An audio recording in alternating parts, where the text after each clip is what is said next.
Hello বন্ধুরা, good morning. কেমন আছো সবাই? আশা করছি ভালো আছো। তো এখন বাজে 6:30। এখন থেকে আমি আমার ব্লগটা স্টার্ট করছি। আর সকালে রান্না হয়ে গেছে, বাইরে কিছুটা কেচে দিয়ে এসেছি। আর কালকে যেগুলো জামা কাপড় ছিল সেগুলো শুকায়নি, তো সেগুলো মেলে দিয়ে এসেছি, আবার এক বালতি ভিজিয়েও দিয়ে এসেছি। তো যাই হোক, এখন ঘরের কাজ করব। করে আজকে মেয়েকে আমি দিয়ে আসতে যাব। কালকে ওর বাবা দিয়ে আসতে গেছিলো। ওর বাবা দিয়ে আসতে গেলে মানে একটুখানি সময় পাওয়া যায়, সেই আমি আনতে যাই 1-1:30টার দিকে। তো ততক্ষণে আমার সব কাজ, চান দান, পুজো দেওয়া সব কমপ্লিট হয়ে যায়। তো এখন আমি মানে আজকে তো সকালে ডিউটি চলে গেছে, তো আমি ওকে নিয়ে যাব মেয়েকে। তো সেই জন্য মানে যতটুকুনি পারি 9টার আগে কাজবাজ কমপ্লিট করব।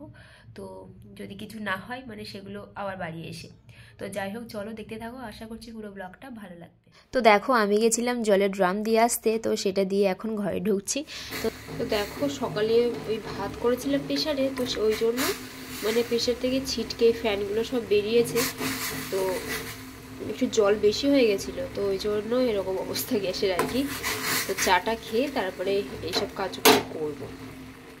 তো দেখো, রান্নাঘরের কাজকর্ম সব কিছু কমপ্লিট করে নিয়েছি, গ্যাসটা সব পরিষ্কার পরিচ্ছন্ন করে নিয়েছি। এখন বানাচ্ছি মেয়ের জন্য টিফিন স্কুলের জন্য।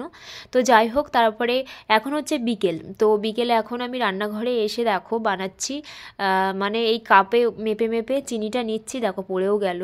যাই হোক, মানে এক হাতে ক্যামেরা ধরেছি, এক হাতে দিচ্ছি, তো সেই জন্য মানে দেখতে পাইনি, পড়ে যাচ্ছে। তো যাই হোক, দেখো চিনিটা এখন আমি ভিজাবো একটু জল দিয়ে, কেননা যখন বানাবো তখন মানে চিনিটা গলতে সময় লাগবে। আর এখানে দেখো সুজি ভিজিয়ে রেখেছিলাম, তো সুজি আর চিনিটা ভিজিয়ে রেখেছি। তো তারপরে কিন্তু আমি মানে অলরেডি আমার প্রেশারে বসেও দিয়েছি, আর বানাচ্ছি হচ্ছে কেক। আজকে ভাইয়ের জন্মদিন, তো সেই জন্য একটা কেক বানাচ্ছি ওর জন্য। আর আজকে জন্মদিনের প্ল্যানটা ছিল যে বেলুন ফেলুন দিয়ে সাজানো হবে, যেমন হয় জন্মদিন আর কি। তো সেরকমই প্ল্যান ছিল, কিন্তু যাই হোক কোনো কারণবশত হচ্ছে না।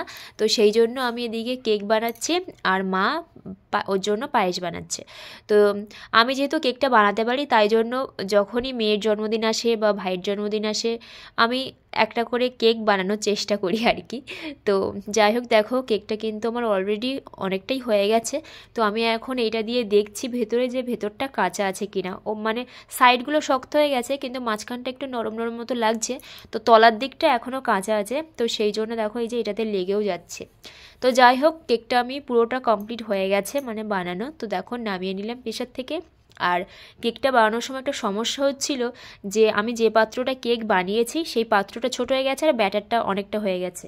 কেননা ব্যাটারটা একটু নরম হয়ে গেছিলো বলে লাস্টে ময়দা অ্যাড করেছিলাম, তো সেই জন্য ব্যাটারটা বেশি হয়ে গেছে। আর ওই পাত্রটা ছাড়া যেহেতু প্রেশারের ভেতরে দেওয়ার ব্যাপার আছে, সেই জন্য ওই পাত্রটা ছাড়া আমার আর সব বড় পাত্র প্রেশারের মধ্যে ঢুকবে না। তো ওই জন্য প্রেশারে অতটা নষ্ট হলো। আর আমি আগে বানাতাম মানে বেকিং পাউডার দিয়ে, এখন ইনো দিয়ে বানাই। তো আর সুজিটা আগে ময়দা দিয়ে বানাতাম, আর এখন মানে দুটো জিনিস চেঞ্জ করেছি, তো এখন ভালোই হচ্ছে। তো তারপরে দেখো এই যে, তো কেক নিয়ে কিন্তু আমি এইবারই চলে এসেছি। তো দেখো ও কেক কাটাও হয়ে গেছে, এখন সবাইকে খাওয়াচ্ছে।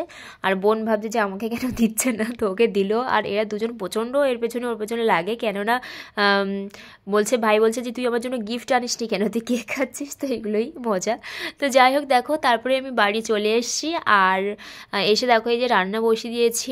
তো আজকে রাত্রিবেলা খিচুড়ি বানাবো, তো তার জন্য এইদিকে দেখো কুমড়ো, ফুলকপি, শিম, আলুটা এর সাথে কাটতে মনে নেই, তো আলুটা পরে দিয়েছিলাম। তো যাই হোক, দেখো আমার কিন্তু খিচুড়ির মানে রান্নাবান্না কমপ্লিট হয়ে গেছে। এখানে বেগুন ভাজা করেছি, আর গরম গরম খিচুড়ি। আর একটু কিছু একটা করলে ভালো হতো, একটু আলুর দম করার ইচ্ছে ছিল, কিন্তু অনেকটা বেজে গেছিলো সময়, সেই জন্য আর করা হয়নি। তো নামানোর সময় একটুখানি ঘি আর গরম মশলা দিয়ে নামিয়েছিলাম। আর মা পাঠিয়েছে মানে পায়েস, মানে ভাইয়ের জন্মদিনের পায়েস। তো এইটাই রাত্রে খাওয়া দাওয়া। তো চলো আজকের মতো ভিডিওটা এখানেই শেষ করছি, দেখা হবে একটা নতুন ভিডিওর সঙ্গে। ততক্ষণ তোমরা সবাই সুস্থ থেকো, ভালো থেকো। আর আজকের ভিডিওটা যদি ভালো লেগে থাকে তাহলে অবশ্যই একটা লাইক করে দিও। তো চলো আজকের মতো সবাইকে গুড নাইট।